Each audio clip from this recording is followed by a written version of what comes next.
In today's video, I will show you how to stop all ads on Pinterest. First, open your Pinterest app on your mobile. Then tap on your profile picture at the bottom right corner.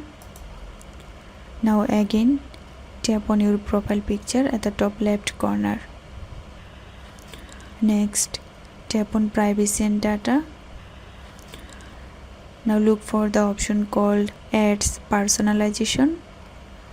Here you can turn off options like use info from sites you visit, use of partner information, ads and about Pinterest, active for ad reporting, sharing info with partners and ads of Pinterest. Turn off everything you don't want.